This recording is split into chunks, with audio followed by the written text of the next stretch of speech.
ونصلي على رسوله الكريم أما بعد فأعوذ بالله من الشيطان الرجيم بسم الله الرحمن الرحيم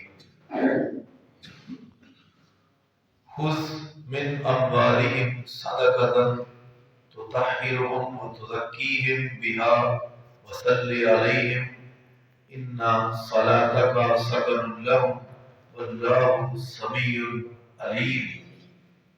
11واں پارہ سورہ توبہ آیت نمبر 103۔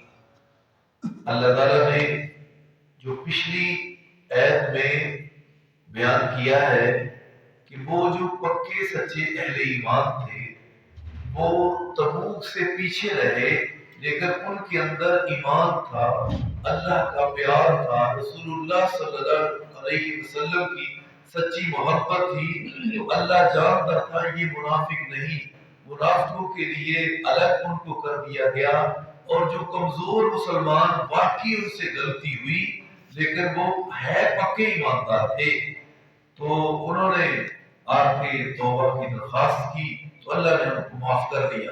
تو پھر اس کے بعد انہوں نے کچھ صدقہ کرنے کے لیے اللہ کے راستے میں کچھ مال لے کے آئے حضور علیہ السلام کی خدمت میں۔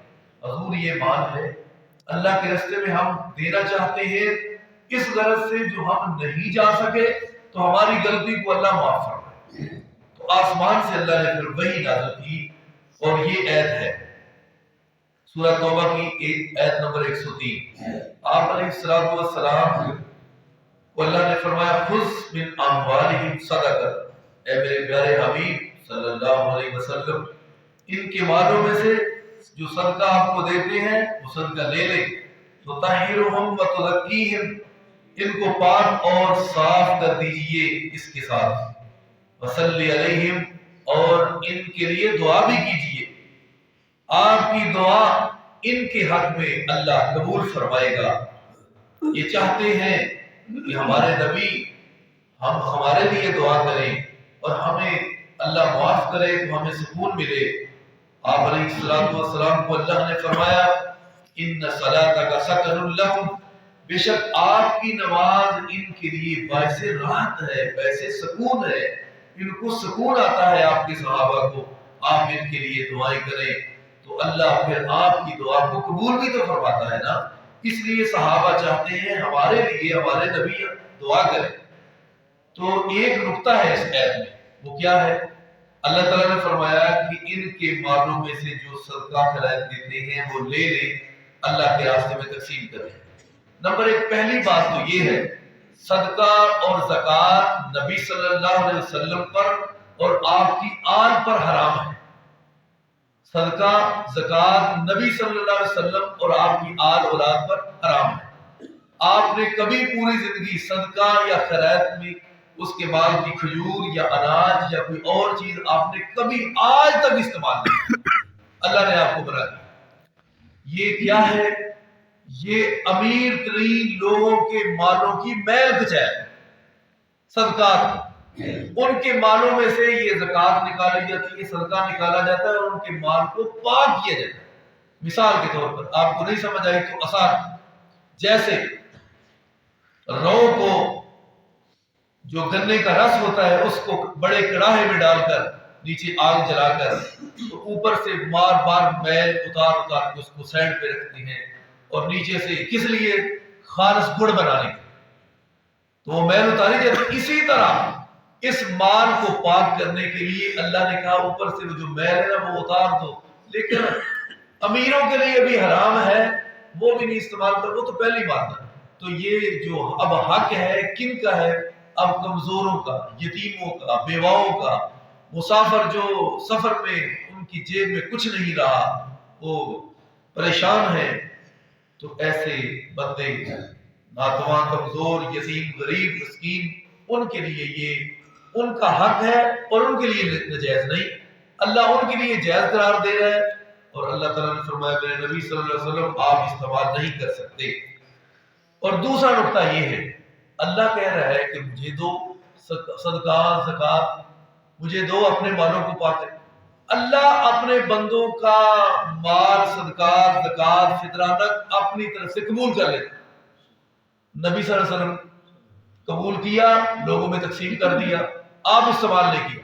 اللہ فرماتے ہیں میرے بندے میں تجھ سے اتنا پیار کرتا ہوں، تیری میل کچیل جو تیرے مال سے نکلتی ہے میں رب اس کو قبول کرتا ہوں۔ میرے بندے تو نکال تو صحیح، صدقات، زکات، خیرات، فطرانہ، عشر نکال، اور میرے رستے میں میرے جو بندے ناتواں ہیں، حقدار ہیں، ان میں تقسیم کر دے، میں تجھے اس کا بہت بڑا اجر اور ثواب عطا کروں۔ اللہ پیسے تو غنی ہے، اللہ کو ضرورت نہیں تمہارے مالوں کی صدقات زکات، نہ ہی اللہ کو قربانی کے گوشت کی ضرورت ہے، نہ کھال کی، لیکن اللہ دیکھنا چاہتا ہے میرے بندے میں قربانی کا جذبہ کتنا ہے، میرے لیے کیا کچھ کر سکتا ہے۔ اس لیے اللہ تعالیٰ نے فرمایا کہ جو یہ سچی توبہ کرنے کے لیے آپ کے پاس مال لائے ہیں نا، لے لو ان سے اور اللہ کے راستے میں تقسیم کرو، ان کے لیے پاکیزگی کا یہ ذریعہ بن جائے، اور ان کے لیے دعا کریں، آپ کی دعا ان کے لیے باعث سکون ہے۔ اللہ سمیع علیم، اور اللہ تعالیٰ سننے والا اور جاننے والا۔ الم یعلموا ان اللہ هو یقبل التوبہ، کیا میرے بندوں کو پتہ نہیں کہ میں ان کا رب ہوں اور ان کی توبہ کو قبول کرتا ہوں؟ کیا میرے بندوں کو اس کا علم نہیں؟ هو یقبل التوبہ، وہی تو رب ہے جو توبہ کو قبول کرتا ہے، کس سے؟ عن عبادہ، اپنے بندوں سے۔ وَيَأْخُذُ الصَّدَقَاتِ، اور ان کے جو صدقات ہیں ان کو بھی اللہ تعالیٰ دیتا ہے، کس لیے؟ تاکہ اس کی پاکیزگی کا ذریعہ بنے۔ وَأَنَّ اللَّهَ هُوَ التَّوَّابُ الرَّحِيمُ، اور بے شک اللہ تعالیٰ تواب بھی ہے، توبہ قبول کرنے والا بھی ہے، اور بے انتہا اپنے بندوں پہ رحم بھی کرنے والا ہے۔ وَقُلْ اعْمَلُوا فَسَيَرَى اللَّهُ عَمَلَكُمْ، اے میرے نبی صلی اللہ علیہ وسلم فرما دیجئے ان کو کہ عمل کرتے رہیے، جن سے کوتاہی ہوئی ہے پہلے وہ اب اچھے دل سے خلوص سے عمل کریں۔ فَسَيَرَى اللَّهُ عَمَلَكُمْ، اب اللہ دیکھتا ہے تمہارے اعمال کو، اس کے رسول بھی اور اہل ایمان بھی۔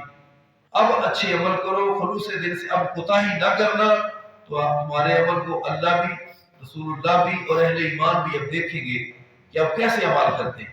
وَالْمُؤْمِنُونَ وَسَتُرَدُّونَ إِلَىٰ عَالِمِ الْغَيْبِ وَالشَّهَادَةِ، اور جلدی ہی تم اس اللہ کی طرف آنے والے ہو، لوٹ کر جانے والے ہو جو عالم الغیب ہے، جو غیب کا علم رکھتا ہے، والشہادت، اور حاضر کا۔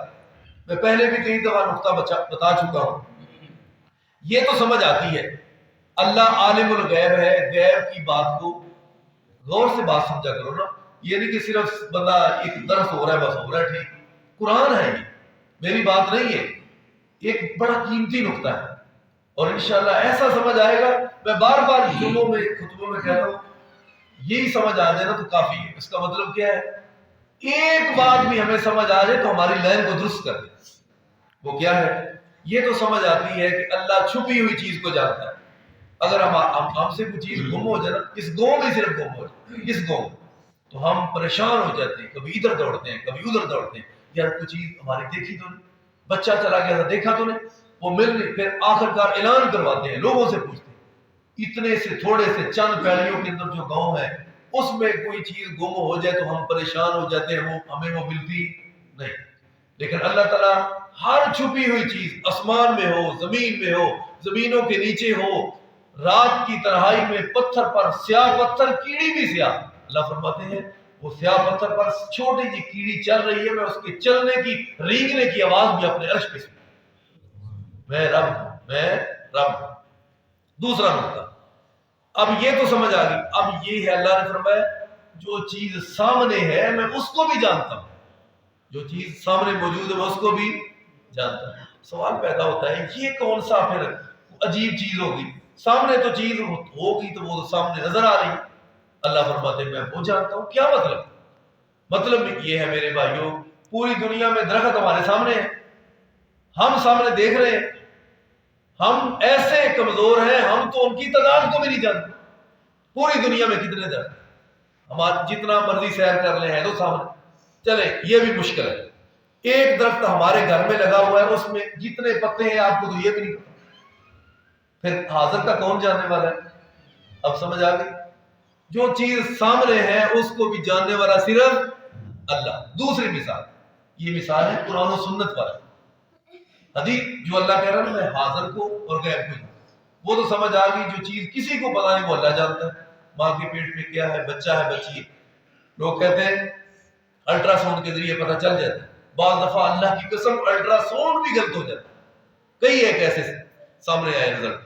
اور دوسری بات، اگر تم نے قیافہ لگایا، اندازہ لگایا، ڈاکٹر نے اندازہ لگا کے بتا ہی دیا، کبھی غلط کبھی صحیح، چلو آگے چلو، یہ بچہ گورا ہے یا کالا ہے یہ پتا ہے اس کو، یہ بچہ کتنی عمر لے کے ہے یہ پتا ہے الٹرا ساؤنڈ پر ہے، یہ بچہ برا ہے یا اچھا ہے اس کو ڈاکٹر کو پتا ہے، یہ کل کو عالم بنے گا یا جاہل بنے گا اس کو پتا ہے، یہ کل کو ملک کا وزیر بنے گا یا عام بندہ بنے گا اس کو پتا ہے. تو پھر کون جانتا ہے؟ اللہ. یہ ہے چیزیں. اللہ ہم سب کو سمجھ عطا فرمائے. میں نے دوسری مثال، میرے سر پر بال ہے، آپ کے سر کے اوپر بھی بال ہے، یہ مونچھیں، داڑھی کو بھی چھوڑ دیں، صرف مونچھوں کے بال دنیا کا کوئی بندہ گن کے دکھائے صحیح، صرف اتنے بال یہ سامنے نظر آ رہے ہیں ہم سب، لیکن کسی کو پتا یہ بال یار اتنے ہم کمزور ہیں. تو پھر واقعی رب رب ہے، انسان انسان ہے، خالق ہے، مخلوق ہے. اللہ تعالی ہم سب کو، یہ ہے میرے بھائیوں درس قرآن، یہ ہے قرآن و حدیث. ادھر ادھر جانے کی ہمیں ضرورت ہی نہیں اللہ کی توفیق سے. ہمارے لیے تو ہمارے نبی جو ہم کو دے گئے ہیں قرآن امانت کے طور پہ، لوگ پوری زندگی اس پہ عمل کرنا، حدیث مصطفیٰ دے گئے ہیں، وہی دین ہے. یہ الی پرلی باتیں، قصے کہانیاں یہ دین نہیں. اللہ ہم سب کو صحیح معنوں میں یہ جو قرآن و سنت کا خزانہ ہے، اللہ ہم سب کو عمل کی توفیق عطا فرمائے. دعا بھی کر لو